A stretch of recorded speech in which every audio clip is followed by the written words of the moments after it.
देर रात हिजबुल्लाह ने इजराइल पर किया है भीषण प्रहार। इजराइल पर एक साथ दागी गई है 50 मिसाइलें। आयरन डोम ने सभी रॉकेट से हमले को नाकाम कर दिया है।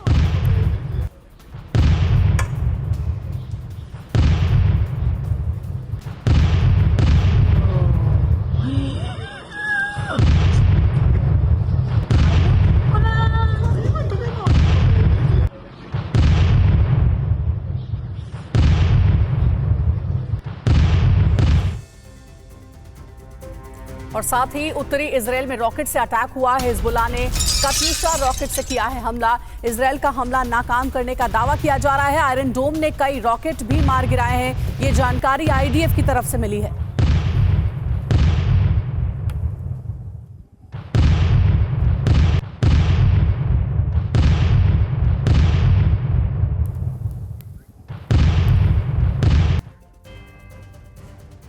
और लेबनान में वायुसेना, इजरायली वायुसेना का एयर स्ट्राइक देखने को मिला है। हिजबुल्लाह के ठिकानों पर हवाई हमले किए गए हैं। हरफा और कफर इलाके में यह भीषण बमबारी हुई है।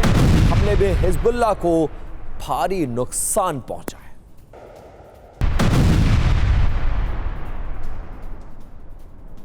तो ये तस्वीरें आप देख सकते हैं। लेबनान में इस तरह का एयर स्ट्राइक किया गया है, ड्रोन से हमले किए गए हैं और इसमें भारी नुकसान पहुंचा है।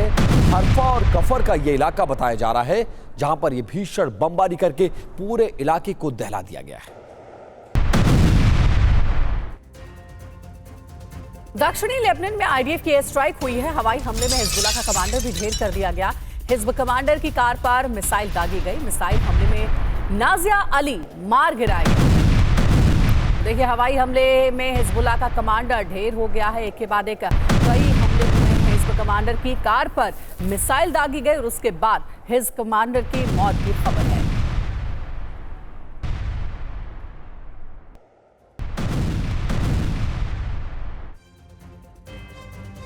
इस्माइल हानिया की मौत के बाद एक तरफ ईरान इजराइल पर लगातार हमले की तैयारी कर रहा है, तो दूसरी तरफ इजरायली सेना हमास के साथ साथ हिजबुल्लाह को जड़ से खत्म करने की तैयारी कर चुकी है।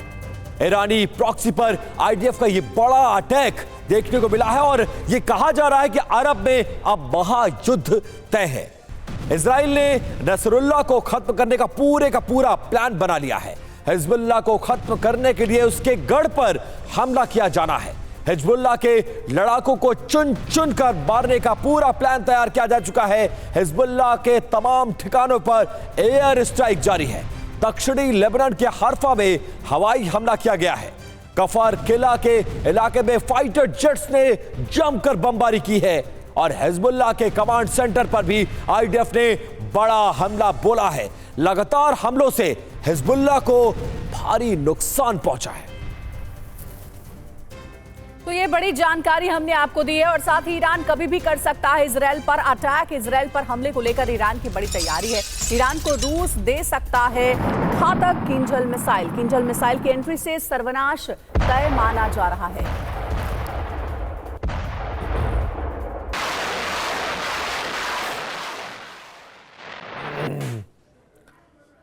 और इन तस्वीरों के बाद मिडिल ईस्ट में महायुद्ध का खतरा बढ़ा रहा है। इजराइल की मदद में खुलकर अब सामने आ गया है अमेरिका। इजराइल भेजेगा F-20 फाइटर का स्क्वाड्रन। F-20 रिएक्टर से बड़े हमले की तैयारी में है इजराइल। तो कहा जा रहा है कि ईरान और इजराइल युद्ध का काउंटडाउन शुरू हो चुका है। एक तरफ रूस यूक्रेन जंग में ईरान रूस को कामिकाजी ड्रोन देकर मदद कर रहा है, तो वहीं दूसरी ओर ऐसी खबर भी आ रही है कि रूस ईरान को किंजल मिसाइल देने वाला है। एक रिपोर्ट में यह दावा किया गया है कि रूस ने इस युद्ध में ईरान को जीत दिलाने के लिए हथियारों का बड़ा जखीरा भेजा है। अगर दोनों देशों में जंग हुई तो दुनिया दो खेमों में बढ़ जाएगी। अमेरिका के साथ नाटो के कई देश इजराइल के साथ खड़े हैं। इसका मतलब साफ है कि अगर दोनों देशों में जंग होती है तो विश्व युद्ध तय है। अब आइए एक नजर डालते हैं कि किसके साथ कौन खड़ा है इस युद्ध में और क्या असर डालेगा। ईरान और इजराइल जंग का काउंटडाउन शुरू हो गया है। किसके साथ कौन है, यह सबसे बड़ा सवाल है। ईरान और इजराइल यह माना जा रहा है कि इसके बीच में यह जंग है। इजराइल के साथ अमेरिका खड़ा है, जबकि ईरान के साथ रूस खड़ा है, और इजराइल के साथ ब्रिटेन खड़ा है, ईरान के साथ चीन खड़ा है। मतलब दो बड़े मुल्क। इजराइल के साथ इस युद्ध में फ्रांस उसके साथ खड़ा है, जबकि ईरान के साथ उसका साथ देने के लिए नॉर्थ कोरिया खड़ा है। वहीं जर्मनी ने इजराइल का रुख ले लिया है, जबकि सीरिया ईरान के साथ खड़ा है। बात करें जॉर्डन और लेबनान की, तो जॉर्डन इजराइल के साथ खड़ा है, लेबनान ईरान के साथ इस युद्ध में खड़ा नजर आ रहा है। और ईरान के साथ इस वक्त यमन भी इस मुश्किल परिस्थिति में उसके साथ खड़ा नजर आ रहा है। और अगर दोनों देशों के बीच जंग होती है तो कौन किस पर भारी पड़ेगा, यह भी बड़ा सवाल है। दोनों देशों के पास कितनी ताकत है, यह अब आपको डिटेल से समझाते हैं। इजराइल वर्सेस ईरान, कौन ताकतवर है? देखिए, 6.34 लाख आर्मी है इजराइल के पास, जबकि इसके जवाब में ईरान के पास 11.80 लाख आर्मी है। और आगे अगर बात करें विमानों की, तो किसके पास कितना विमान है? इजराइल के पास 612 विमान है, जबकि इसके मुकाबले ईरान के पास 551 विमान है। फाइटर जेट्स की बात कर लेते हैं। इजराइल के पास 350 फाइटर जेट्स है, जबकि ईरान के पास 320 फाइटर जेट्स हैं। वहीं अटैक हेलीकॉप्टर्स की बात करें तो इजराइल 146 हेलीकॉप्टर के साथ यहां भी ऊपर नजर आ रहा है, जबकि ईरान 129 अटैक हेलीकॉप्टर के साथ थोड़ा सा पिछड़ता नजर आ रहा है। टैंक्स की बात करें तो 1370 टैंक्स, यहां इजराइल पिछड़ता नजर आ रहा है, जबकि ईरान के पास 1996 टैंक्स हैं।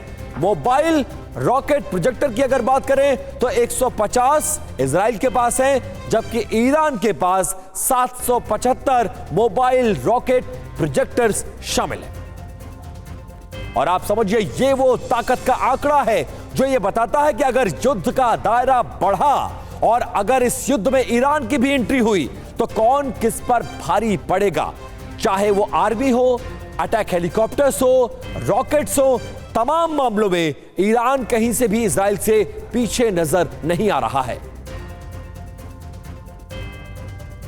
और साथ ही किंजल मिसाइल को लेकर पूरे मिडिल ईस्ट में हड़कंप मचा हुआ है। ऐसा क्यों है, अब ये भी जान लीजिए।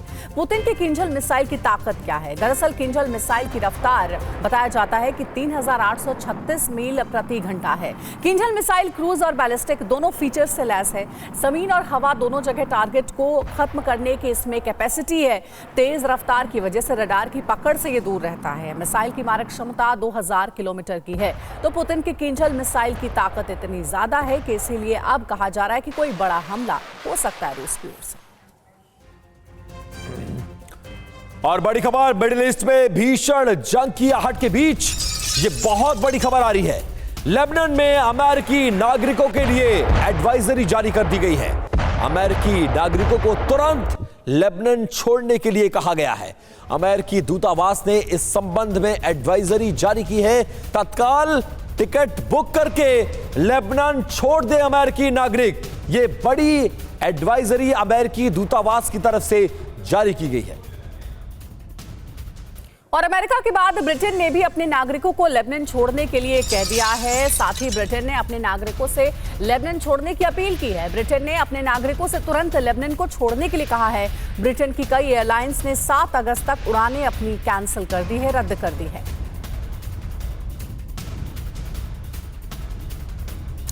और इजराइल और लेबनान में तनाव चरम पर है। इस बीच भारत, अमेरिका और ब्रिटेन ने भी लेबनान में रहने वाले अपने तमाम नागरिकों के लिए एक चेतावनी जारी कर दी है।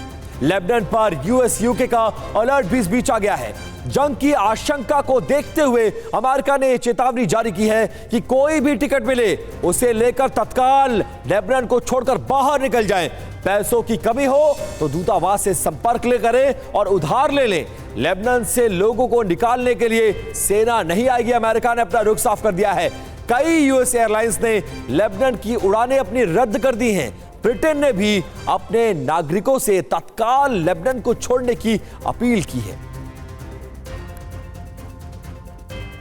और बुलेटिन में अब रुख करते हैं बांग्लादेश की खबर का। बांग्लादेश में हिंसक प्रदर्शन को देखते हुए पीएम शेख हसीना अब एक्शन में आ गई हैं। बांग्लादेश में छात्रों का प्रदर्शन अब उग्र हो गया है। पीएम हसीना ने यूनिवर्सिटी के वाइस चांसलर के साथ एक इमरजेंसी मीटिंग बुलाई है। छात्र नेताओं ने पीएम हसीना से इस्तीफा मांगा है। पूरे देश में इंटरनेट सेवा पर बैन लगाया गया है। और बांग्लादेश में आरक्षण को लेकर देशव्यापी विरोध प्रदर्शन जारी है। आंदोलन कर रहे छात्रों ने प्रधानमंत्री शेख हसीना के बातचीत के निमंत्रण को ही ठुकरा दिया है। आरक्षण के खिलाफ हिंसक प्रदर्शन में अब तक 200 से अधिक लोगों की मौत हो चुकी है। प्रदर्शनकारियों ने बांग्लादेश की राजधानी ढाका की प्रमुख सड़कों की घेराबंदी कर दी है। हजारों छात्रों ने सड़क पर उतरकर सरकार के खिलाफ जमकर नारेबाजी की है।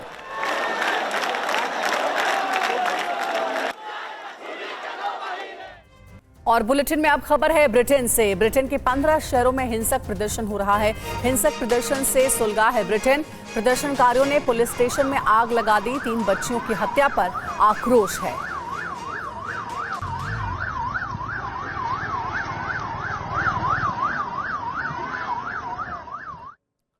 अब आपको बताते हैं कि अचानक ब्रिटेन में कैसे ये दंगा भड़क गया। दरअसल 3 बच्चों की हत्या को लेकर ये पूरा आक्रोश भड़का हुआ है। साउथपोर्ट में डांस स्टूडियो में तीनों बच्चियों की चाकू से गोदकर हत्या कर दी गई। हत्यारे ने चाकू से तीनों बच्चियों की हत्या की है। सोशल मीडिया पर हत्या को लेकर अफवाह फैल गई। आरोपी का संबंध इस्लामिक जिहादी ग्रुप से बताया गया। प्रदर्शनकारियों का एक ग्रुप सड़कों पर निकला और समूह विशेष के खिलाफ नारेबाजी करने लगा। 15 शहरों में इसके बाद दंगे भड़क गए। और अब चलते हैं पड़ोसी देश पाकिस्तान में, जहां कुदरत का कहर जारी है। पाकिस्तान में बाढ़ ने तबाही मचा दी है। पाकिस्तान के खैबर पख्तूनख्वा में सैलाब आया हुआ है। फ्लड से कई पुल भी यहां बर्बाद हो गए हैं। और ये अगली तस्वीरें खैबर पख्तूनख्वा के ऊपरी चित्राल के बुनिगोल इलाके की हैं। पहाड़ों पर हुई बारिश के बाद नदी में अचानक जलस्तर बढ़ गया। पानी की तेज रफ्तार ने अपने रास्ते में आने वाली हर चीज को तहस नहस कर दिया। और एजेंडा फुल एंड फाइनल में चलते चलते हम एक अच्छी खबर भी आपको दिखाते हैं। रेल यात्रा करने वाले करोड़ों यात्रियों के लिए खुशखबरी है। आपको बता दें कि भारतीय रेलवे के लाखों यात्रियों के लिए बड़ी खुशखबरी है। पहली वंदे भारत मेट्रो ट्रेन का सफल ट्रायल हो गया है। वंदे भारत मेट्रो ट्रेन छोटी दूरी के लिए बनाई जा रही है।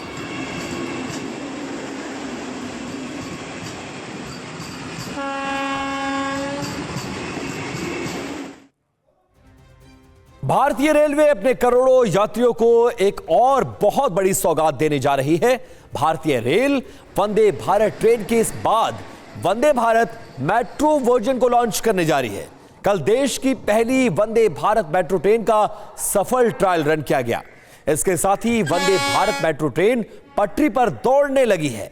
भारतीय रेलवे यात्रियों को खुशखबरी देते हुए चेन्नई बीच और काटपाड़ी जंक्शन के बीच वंदे भारत मेट्रो ट्रेन का ट्रायल सफलतम किया है। यह वंदे भारत मेट्रो ट्रेन कम दूरी के लिए होगी। ट्रायल रन के दौरान वंदे भारत मेट्रो ट्रेन ने 130 किलोमीटर की दूरी 1 घंटे में तय की है। आइए आपको अब पूरी खबर ग्राफिक्स के जरिए समझाने की कोशिश करते हैं। पहली वंदे भारत मेट्रो ट्रेन का सफल ट्रायल रन किया गया है। 150 से लेकर 200 किलोमीटर की दूरी वाले 2 शहरों के बीच यह ट्रेन चलेगी। ट्रेन का इंटीरियर हाई क्लास सुविधाओं से पूरी तरह से लैस है। ट्रेन की अधिकतम रफ्तार 130 किलोमीटर प्रति घंटे होगी।